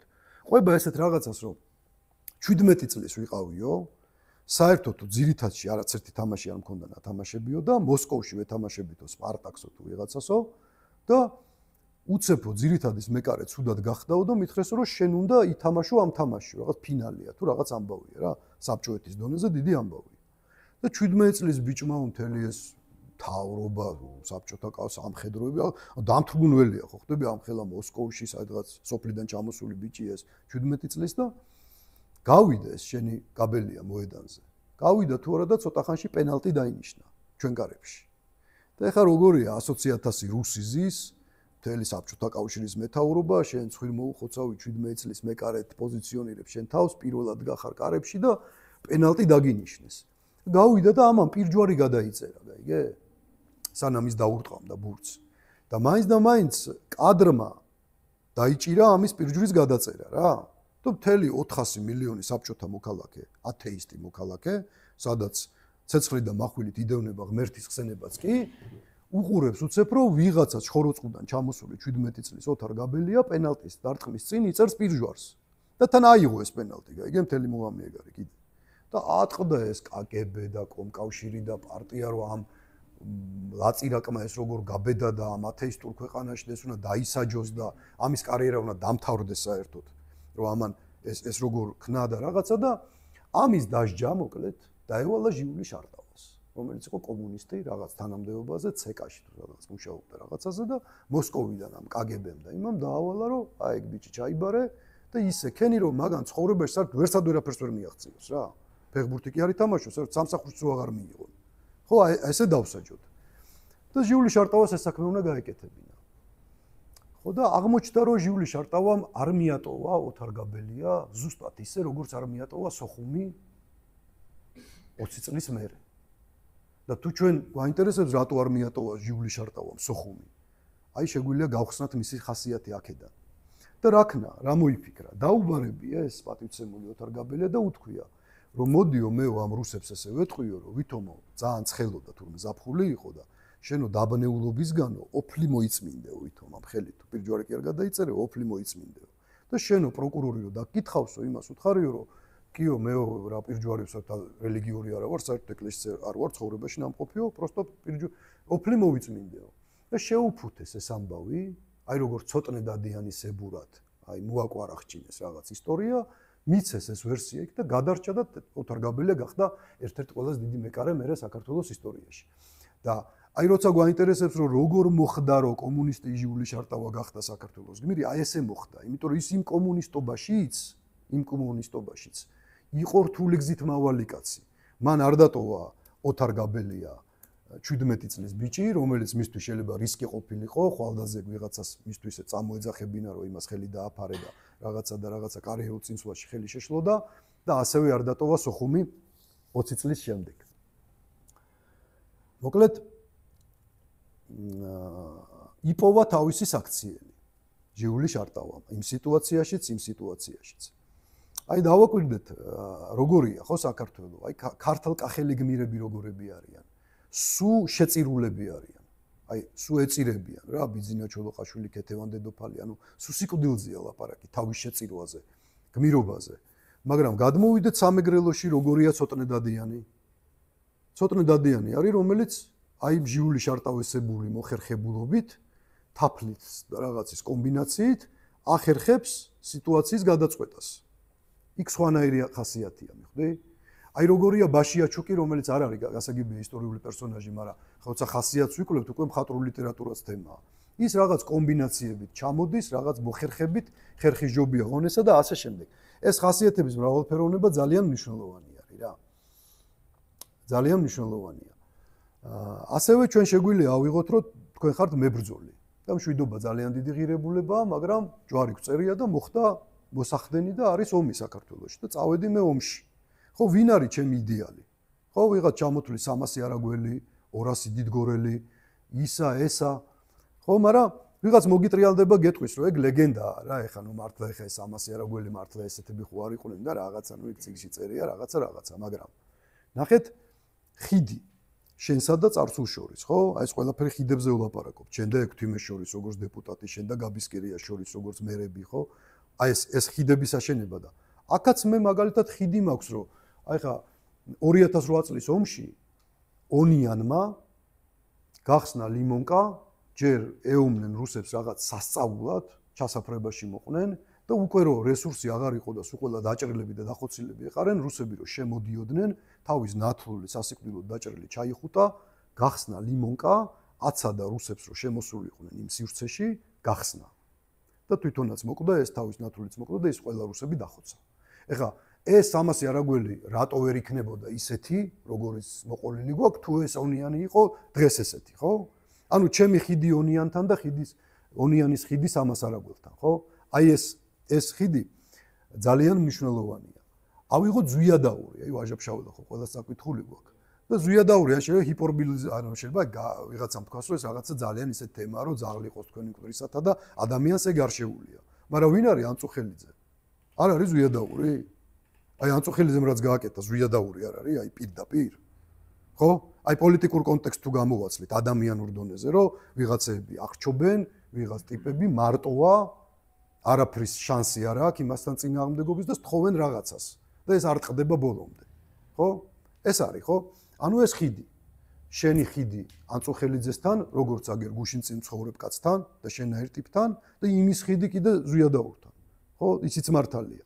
და აი ამ ჯაჭვის აღქმა და გაგრძელება. ჩვენ პრინციპში დასასრულს უახლოვდებით. ერთი პატარა მომენტი კიდევ იყო ესეთი ადამიანი იოთამ ზევდგენიძე, ალბათ გეცოდინებათ, რომელიც ცხოვრობდა მე-15 საუკუნეში და მე-15 საუკუნე არის პრაქტიკულად ყველაზე რთული საუკუნე საქართველოს ცხოვრებაში, ამაზე რთული საუკუნე არ ყოფილა, იმიტომ რომ მე-15 საუკუნეში ქართველებს ბოლოს გქონდა ერთიანი სახელმწიფო. მას შემდეგ ქართული სახელმწიფო აღარ არსებობდა. იყო ფრაგმენტები, ქართკახეთი, იმერეთი, რაღაც. ერთიანი საქართველო დღეს გვაქვს, აი 18-ში გქონდა 3 წელი, ეხა დღეს რაც ვართ და მე-15 საუკუნის მერე ეგეთი რამე არ ყოფილა ჩვენ ცხოვრებაში რა. ანუ იქ დავბრუნდეთ, რომ ნახოთ ეს ამბავი როგორ დაიწყო, ხო? და რა მოხდა და ამ დროს ცხოვრობდა ერთი კაცი იოთამ ზევდგენიძე, რომელმაც მეფის გადარჩენას შეწირა თავი, ხო? ეს ისტორია ალბათ გვეცოდინება. და წმინდანადაც არის შერაცხული და ასე შემდეგ. დღეს თქვენ თუ ხართ აი დაუშვათ პოლიციელი, ან აი მაღალჩინოსნების დაცვა როა ელჩებსაც იცავენ, პატრიარქს, უცხოელ სტუმრებს როიცავენ სახელმწიფო დაცვის სპეციალური სამსახური. ხო? მე ვეძახი იოთამ ზევდგენიძეს, მაგრამ ხატი დავაწერინე სახლში მაქვს და ხუმრობ ხოლმე, რომ სახელმწიფო დაცვის სპეციალური სამსახურის დირექტორის ხატი მაქვს სახლში თქო რა. აი ჩინოსანია. მიხვდი, ანუ აი ეხა ვინ არის, არც ვიცი გვარი, ვინ ასრულებს მაგ თანამდებობას, მაგრამ აი ვინც ასრულებს, ის არის ზუსტად იოთამ ზევდგენიძის კოლეგა. და როგორ უნდა იმუშაოს ამან? აი ისე იმა როგორც იმუშავა. მიხვდი? ანუ ეს ამბავი. ხო და ეხა რა ხდება, რომ ჩვენ ესე იგი სადღაც 600 წელია, ხო დაახლოებით 500 რაღაცა წელია, არ ქონია სახელმწიფო და ეხლა გვაქვს. შენ წარმოიდგინე 500 რაღაცა წელში ეხლა იბადება 40,000 ქართველი საქართველოს მოქალაქე ყოველწლიურად. ეს არ არის სწორი, რა თქმა უნდა, მათემატიკურად, მაგრამ დაუშვათ, რომ ეს 550 წელი ასევე სულ იბადებოდა 40,000 ქართველი. და 40,000 გავამრავლოთ 550 წელზე. მივიღებთ, რომ 22 მილიონი ქართველი დაბადებულა ამ 550 წელს და ისე დაბადებულა და ისე მომკვდარა, რომ ის არ ღირსებია, რა ჩვენ გვეღირსა. რა გვეღირსა? ჩვენი დროშა ერთიანი ქვეყნის, ჩვენი სახელმწიფო, ჩვენი ეროვნული ნაკრები თუნდაც, ხო, მაშინ ახლა სპორტი არ იყო, მაგრამ რომ წყופილიყო ვერ ექნებოდა, ხო, ის სპორტი. ჩვენ ენაზე განათლების მიღების საშუალება, ჩვენ ენაზე ეკლესიაში ლოცვის საშუალება, ხო? თუნდაც ჩვენი ენის მთავრობა, თუნდაც სუდი, თუნდაც კარგი, თუნდაც ჩვენ ენაზე მოლაპარაკე ოპოზიცია, თუნდაც კარგი, თუნდაც სუდი. თუნდაც ჩვენ ენაზე მოლაპარაკე პოლიციელი, რომელიც შეიძლება გვცემდეს ხან არ გვცემდეს, მაგრამ ისიც კი დამიჯერეთ 300 წლის წინ მკვდარი ქართველი, რომელიც ოცნებობდა საქართველოს სახელმწიფოზე, რომ გაგეცოცხლებინა, დღეს დაკოცნიდა ოპოზიციასაც, მთავრობასაც, მეც, თქვენც, აი ამას რომ ხედავ უბრალოდ იტყოდა რა. ანუ აი ამ ბატონო, დღეს სხვა სტანდარტები, იმიტომ რომ ხედვაა ვიწრო, მიხვდი? როცა ფართოდ უყურებ, რაღაცები სხვანაირად ჩანს. ხო და ნახე რამხელა პასუხისგებლობა მაქვს მე თქვენთან ახლა ერთად ყველას. ამ პასუხისგებლობაში ჩვენ ყველა ტოლები ვართ ახლა. ვაფშე არ ვარ მე თქვენზე დიდი, ან თქვენ ჩემზე პატარა. ყველა ტოლები ვართ ამ პასუხისგებლობაში, ვინც ვართ შვილები თანამედროვე საქართველოსი და რამხელა პასუხისგებლობის ქვეშ ვართ. და საკმარისია კი ეს ყველაფერი ამ პასუხისგებლობის ტარებისთვის, რაც მე მოგიყევით? არ ვიცი. ეს უბრალოდ ჩემთვის, ჩემი ნაწვალებია ჩემთვის მოგროვებული. მე არ ვიცი ეს თქვენთვის საკმარისი იქნება თუ არა. მე უბრალოდ გითხარით ჩემი აღსარება დღევანდელ შეხვედრაზე, მე როგორ ვცდილობ ვიცხოვრო. რამდენად გამომდის ეს კიდე მეორე საკითხია. და ერთი მომენტი, რაც არის გრიგოლ ხანძთელის ცხოვრებაში, ქართლად ფრიადი ქუეყანაი აღირაცხების, რომელსაც შინა ქართული ენითა ჟამი შეიწურვის და ლოცვაი ყოველი აღესრულების. როგორ შევქმნათ ისეთი სახელმწიფო, რომ ყველა ქვეყანა, ანუ გიორგი მერჩული ქვეყანაში სავარაუდოდ გულისხმობს კუთხეს. ყველა ქვეყანა, რომელიც ქართულად აღირიცხების, მოვაქციოთ ამ სახელმწიფოს ფარგლებში. ანუ აი ესეთი სახელმწიფო. როგორ უნდა ვქნათ ეგ ამბავი რა? და იქვე აბო თბილელში წერია ჩვეულებისაებრ მამულისა სვა, ესეთი ტერმინი. ჩვეულებისაებრ მამულისა სვა. ეს არის გზა თითქოს, ხო? მაგრამ ამ გზას განმარტება უნდა, ხო? და რა არის ეს გზა? და აი აქ მე მინდა ბატონი ოთარ ჭილაძის, აი ესეთი თანამედროვე ჩვენი უკვე კლასიკოსის გიორგი მერჩულედან გადმოვიდეთ აქეთ, გადმოხდეთ 13 საუკუნე თუ რაღაცა და ნახოთ რას ამბობს ოთარ ჭილაძე. ქართველის არჩევანი არის მხედრის ულუფა და მონის სალაფავი. ანუ მხედრის ულუფა არის ჩვეულების მამულის ასვლა, რომელიც მიგიყვანს მერე ქართლად აღრიცხული ქვეყნების ერთ სახელმწიფოში მოგროვებასთან, შენი საქციელით რა. ხო და ეხა როგორ არის ეს მხედრის ულუფა? რომ რესტორანში წავიდე და მიმტანს უთხრა, რომ იცი რა მონის ალაფავი არ მომიტანო და მომიტანე მხედრის ულუფად და всё იქნები მხედრის ულუფით ცხოვრები ადამიანი, ესე არის? ხო და ესე არ არის. მხედრის ულუფის არჩევა ესე ხელისაწევით ვერ ხდება. ხო, მხედრის ულუფის არჩევა ეს ჩვენი ყოველდღიური ცხოვრების შრომის და გემოვნების საკითხია, ხო? რთული საკითხია. რაც ჩემი აზრით სწორედ შენი ქვეყნის თავგადასავლის გასიგრძეგანებაში იპოვება, იშოვება. მხედრის ულუფის არჩევანის არჩევა იშოვება შენი ქვეყნის თავგადასავლის გასიგრძეგანებაში, რა. და თვითონ მხედრის ულუფაც არ გულისხმობს მაინც და მაინც კლავებზე ყურებას და ავტომატით დახმით სირბილს, ხო? ამაზე არ არის აქ საუბარი. მაგალითად, ჩემთვის ივანე ჯავახიშვილი იყო ადამიანი, რომელიც მხედრის ულუფით ცხოვრობდა. გურამ დოჩანაშვილი იყო ადამიანი, რომელიც ასევე მხედრი ვაჟა-ფშაველა და ასე შემდეგ, რომელიც აბსოლუტურად არც პოლიტიკოსები იყვნენ, არც სამხედროები იყვნენ, ხო? მაგრამ მხედრები იყვნენ. იმიტომ რომ ამ დისციპლინით ცხოვრობდნენ. რთულია ეს ყველაფერი, ძალიან რთული და გაცნობიერების შემთხვევაშიც კი ან გამოგვივა ან არა, მაგრამ გაუცნობიერებლობის შემთხვევაში კი განწირულები ვართ იდიოტისა თუ ჭრიჭინის როლისთვის. ანუ თუ გავაცნობიერებთ, ან შევძლებთ დამაგრება შუაში ან არა, მაგრამ თუ ვერ გავაცნობიერებთ, აუცილებლად ან აქეთ გადაგვაგდებს ცხოვრება, ან იქით გადაგვაგდებს ცხოვრება რა. ესეთია საქართველო, მოგწონს თუ არ მოგწონს, ესაა ჩვენი ბედისწერა, ვისაც აქაურობა გვარგუნა გამჩენია. და რადგან სულხან-საბას მიხედვით ღირსება უდრის მართებულის ქმნას, ესე განმარტავს სულხან-საბა. რა არის ღირსება? ღირსება უდრის მართებულის ქმნას. ანუ შენ როცა აკეთებ იმას, რაც უნდა აკეთო. უნდა მივხედოთ ალბათ ჩვენ საკეთებელს, ანუ ჩვენი ღირსების ქმნადობას. რაც ჩემი აზრით გულისხმობს იყო ინტეგრირებული შენი სამშობლოს თავგადასავალში. იყო ინტეგრირებული შენი სამშობლოს თავგადასავალში. ამაში კი ჩემი აზრით, ჩემი კარგი მეგობარი საქართველოს ისტორია დაგვეხმარება ყველას, ვისაც სურვილი გვექნება. დიდი მადლობა. ეს იყო სულ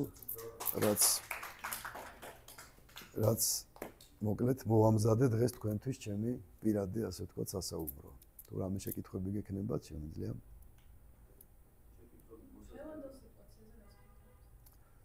დღევანდელ სიტუაციაზე, იცით რა არის, ძალიან მე ყველანაირად ვეცდები, რომ ამ კონტექსტიდან ჩემთვის მნიშვნელოვანია, აი ჩემთვის რაღაცა გამზიდველი ეს კონტექსტი ორივე მხრივ, ანუ არანაირი დაუშვათ ესეთი რომანტიზმი არ მაქვს, რომ პირდაპირ გითხრა რაღაც თქვა აი ტრენდების მიმართ, რაღაც გარკვეული ტრენდების მიმართ.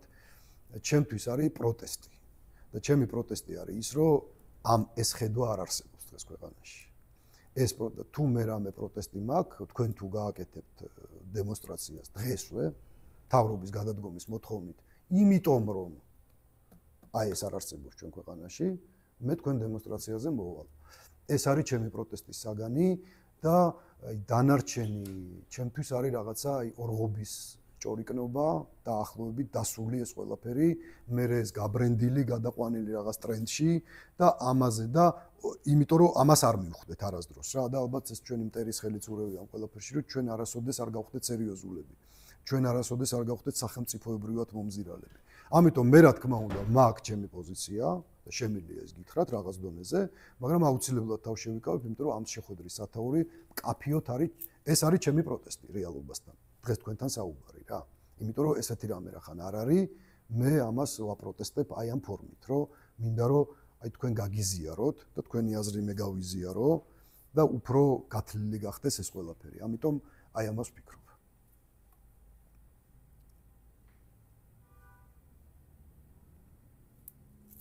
ისე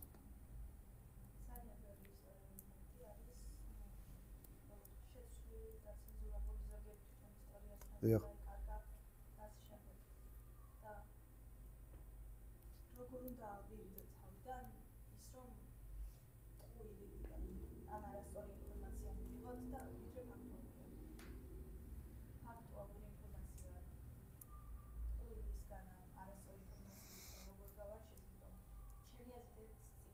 შეიძლება ჩვეულებრივ წიგნებში და ესეებში ჩვეულებრივ შეიძლება ინტერნეტში, რადგან ყველას განსხვავებული პერსპექტივა აქვს რაღაცებზე და შეიძლება რაღაც ზოგიერთი რამ უფრო გააზრიადოს და ანუ მესმის, მადლობა, ძალიან კარგი შეკითხვაა და ძალიან მნიშვნელოვანი და მე გამომრჩა რაღაც დონეზე ამ თემაზეც მინდოდა ლექციაზე საუბარი. ნახე, სასამართლო როცა იმართება რა, აი დაუშვათ ეხა მე მოვედი აქ და გავქურდე გურამის ეს ამბავი და რაღაცები წავიღი აქედან და გურამმა მიჩივლა და სასამართლო განიხილავს ამ кейსს, რომ მე ვარ პოტენციური ეჭვმიტანილი და ის არის პოტენციური დაზარალებული. პირველ ეტაპზე რას აკეთებს სასამართლო? იმას კი არ აკეთებს, რომ გაარკვიოს მართლა გავქურდე თუ არ გავქურდე. პირველ ეტაპს ქვია მტკიცებულებათა გამოკვლევის ეტაპი. სადაც გროვდება მტკიცებულებები, რომ ჩემი დნმ არის იქ თუ არ არის. მე მაგ ალიბი რომ სადღაც ვიყავი ამ დროს თუ არ ვიყავი. გურამმა მართლა დაკარგა ეს ლეპტოპი საბუთი აქვს ამის და რაღაცა თუ არა აქვს. ანუ მტკიცებულებების გამოკვლევის ეტაპი. ანუ ისტორია როგორც მტკიცებულებების გამოკვლევის ეტაპი, ეს არის უმნიშვნელოვანესი, იმიტომ რომ ყალბი მტკიცებულება თუ შეიფარა, მიხვდი? მე ხო ვთქვი რომ მე მნიშვნელოვანია რომ აამოძრავო ეს ფაქტები. და შენ თუ ყალბი ფაქტები შეგეპარა, იმას რომ აამოძრავებ, გაგიყვან სხვა შედეგზე რა, არასწორ შედეგზე. რაზეც გავყავართ აი ყალბი პატრიოტები რო არიან რა და მივაწვეთ და ყველას თავზე უნდა გადაუვაროთ. ან მეორე ყალბი ტიპები რო არიან, რომ ჩვენნაირი ცუდები არავინ არ არიან, ხო? ესენი არიან ხალხი, რომელსაც ყალბი ფაქტები შემოეპარათ ამ მტკიცებულების ეტაპზე, მიხვდი? ეხა ნახე რა ხდება მანდ. მტკიცებულებები განადგურების პრობლემა ნამდვილად აქვს საქართველოს ისტორიას, თუმცა საბედნიეროდ არის ძალიან ბევრი წყაროები ჩვენს მომიჯნავე კულტურულ ასევე სივრცეში, ბერძნებში, დაუშვათ სომხებში, არაბებში და რაღაცეების ამოკითხვა ჩვენ ხო ანუ ისტორიას არ ვსწავლობთ იმ კუთხით, ამ შემთხვევაში მე არ ვსწავლობ იმ კუთხით, რომ აი ჩავიდე იმ დონეზე, რომ აი ეკონომიკა როგორ მუშაობდა, მოდა როგორი იყო, ყავას როდის შემოვიდა ესეთი რამები ხო არ მაინტერესებს. მე მაინტერესებს ისტორია იმისთვის, რომ განსაზღვრო ტრენდები, რომ დღეს გამოვიყენო, მიხვდი და ამ დონეზე საკმარისად არის, მიხვდი ინფორმაცია. საკმარისი არასდროს არ არის ინფორმაცია, მაგრამ რაღაც დონეზე საკმარისია, მთავარია შევძლოთ სწორის და არასწორის გარჩევა. და სწორის და არასწორის გარჩევა არის წყარო. თუ ვიღაც ტიპი ეყრდნობა წყაროს თავის საუბარში და ამბობს, რომ აგერ სომეხი ისტორიკოსი, ვიღაცა მოვსეს, ვიღაცა შარდენი, ვიღაცა ის, ვიღაცა ეს, თავის წყაროში ამას მიუთითებს, კი ბატონო. მეორე გეუბნება, რომ მე სადღაც ინტერნეტში რაღაც წავიკითხე. ის არ არის წყარო. ანუ ეს ძალიან მნიშვნელოვანი საკითხია რა, რომ ეს ფაქტები იყოს შეძლების დაგვარად, რაც შესაძლებელია იმის ფარგლებში რეალობასთან კავშირში. მიხვდი? ეს ძალიან მნიშვნელოვანია. სხვა შემთხვევაში ჩვენ გავხდებით მსხვერპლი რა ფაქტიურად ამ ისტორიის. მას ჯობია არ ვისწავლოთ საერთოდ. რომ ეს გაგვიყვანს არასწორ მოძრაობაში. მაგალითად, როგორც ამბობენ, რომ ერეკლე მეფემ იმიტომ არ შეიერთა დასავლეთ საქართველოს, როცა ამის შანსი ჰქონდა, რომ იმის ცოლს დადიანების ქალს უნდოდა რომ თავის შვილიშვილი გამეფებულიყო დასავლეთ საქართველოში და რაღაცა ორღობის, ჭორაობის და სამზარეულოს ქალების რაღაცა ამბავის დონეზე ამ მეფემ მიიღო ეს გადაწყვეტილება და სინამდვილეში რა იყო, ხო? ერეკლე იყო დაპირისპირებული მომენტში რუსეთთანაც, იყო იმ მომენტში. ანუ იმედგაცრუება ჰქონდა რუსეთთან, ძიმე დაპირისპირება ჰქონდა ირანთან და იყო წიოკის ქვეშ ამადგან ლეკებისგან. ერთადერთი ვისთანაც ჰქონდა მეტნაკლები მშვიდობა პოლიტიკურად, ეს იყო ოსმალეთი იმ მომენტში. ოსმალეთის პროტექტორატი იყო ქუთაისი და დასავლეთ საქართველო. ერეკლე როგორც კი შეიერთებდა დასავლეთ საქართველოს, მოხდებოდა მტრულს 5 კუთხედში თუ რა ვიცი, 25 კუთხედში რა. და ირანი, ოსმალეთი, რუსეთი და ლეკები და რა ვიცი, აი ვისაც კი ვიცნობდი და თვალი გაგვიწვდება, ყველა გახდებოდა ამ კაცის მტერი. მიხვდი და ამ ლოგიკით ამასიის ზავია იქ და ეს გავლენების სფეროს არეგულირებდა რაღაცა და ამ ლოგიკით აბსოლუტურად სწორად მოიქცა ის. იმიტომ რომ საქართველოს გაცილებით მალე დაიმსხვრეოდა, რომ გაერთიანებულიყო, აი შეიძლება 2 წელიწადში დამთავრებულიყო, მაშინ როცა ამის მერე გაძლო 20 და 25 წელი დაუშვათ რა. ამორტიზაციის მომენტი შექმნა. ამიტომ ესეთი არასწორი რაღაცა მოსაზრებები ძალიან საშიში არის ისტორიაში. ძალიან საშიში არის. და ეხლა არის ბევრი პოდკასტები ამათ შორის, აი წარე პოდკასტი ქვია ასეთი ძალიან ესეთი ბრწყინვალედ საუბრობენ ბევრ ქართულ ისტორიაზეც და მსოფლიო ისტორიის ეპიზოდებზეც, და მწარე იმიტომ ქვიათ, რომ როგორ წარე სიმართლე, ანუ ჩვენ რო გონია, რომ ესე იყო და ის გეუბნება სინამდვილეში როგორ იყო. ყოველ შემთხვევაში რისი ფაქტები არსებობს.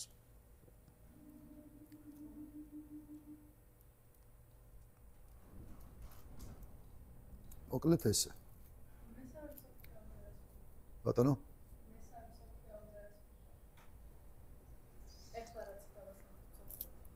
ო, არ ვიცი. არ ვიცი. ალბათ. რა თქმა უნდა.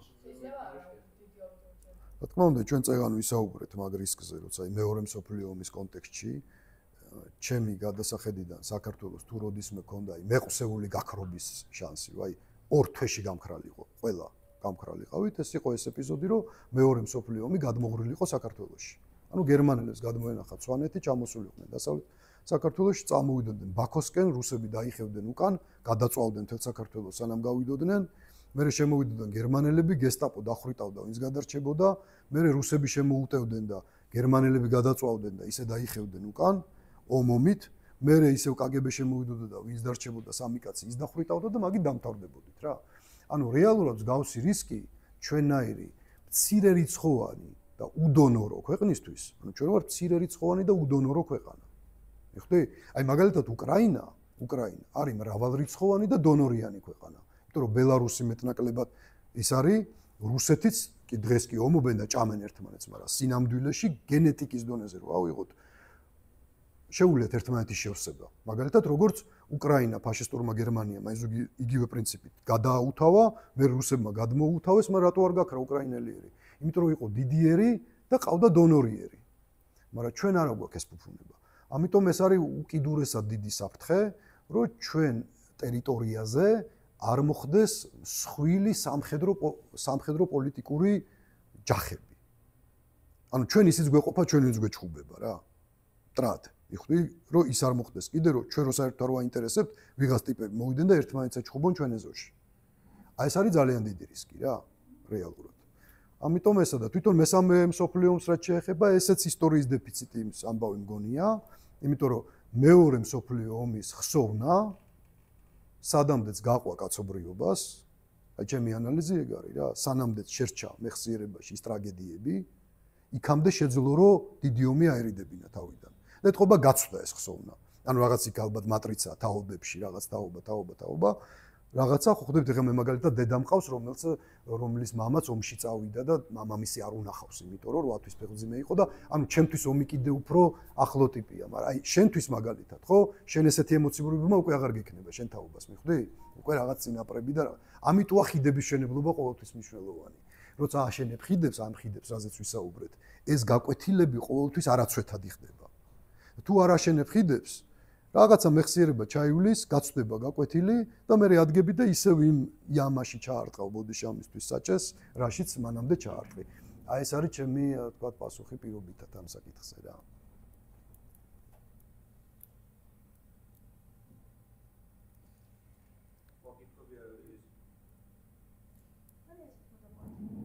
ბატონო? რა შეიძლება იყოს? მოდა პოლიტიკური თუ შეიძლება იყოს? არ ვიცი, არ მიფიქრია სიმართლე გითხრა მაგ საკითხზე, მაგრამ გააჩნია რას ჩავდებთ ალბათ პოლიტიკაში რას ვიგულისხმებთ მაგალითად. ეხლა ერთი რაც გამახსენდა ეს იყო, რომ SS, ანუ ფაშისტურ სადაზვერო ორგანიზაციას ჰუგო ბოსი რო უკერავდა ტანსაცმელს, ეს გამახსენდა. ხო, ესე ზუსტად ცოტა ალბათ გამიჭირდება. ბატონო? დიახ.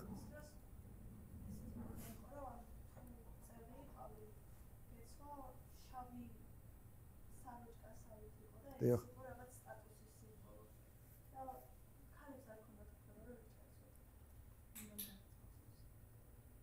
ხო, ნუ ამ მაგ მიმართულების ხალხს ეს რადიკალ ტიპებს ყოველთვის ახასიათებთ თავიანთი შინაგანია ესეთი კონცეფციების რაღაცა გარეგანში გადმოტანა და თქვა ხო. ხო, აი არ ვიცი. აი ხალხი სხვანაირად იცოდნენ, ანუ აბრეშუმს აღარ იცოდნენ, ისევ ისტორია მეორდება და ტრენდები ხალხს განმეორდება, ხო? და მოდაზეც რომ იქნება რომ მეორდება. მაშინ რაღაცნაირ კავშირში ან არ შეიძლება რომ იყოს ეს. ხო, მოდაც რაღაცა ადამიანის შინაგანი მდგომარეობის გამომხატველია, ხო, თავისთავად ადამიანის ჩაცმულობაც და ალბათ ამ შინაგანს მიყვება ესეც და რაღაც ამიტოა ესეც ციკლური ალბათ. ხელოვნების დარგია და ხელოვნება ყოველთვის პოლიტიკური იყო და გააგრძელებს ეგრე კი ბატონო. კი ბატონო, მართალი ხარ. მოკლედ ესე მინდა წარმატებები გისურვოთ ყველას და დაგელოდოთ დიდ თქვენს ასპარეზებზე დიდი იმედებით და სიყვარულით. ღმერთმა ხელი მოგიმართოთ.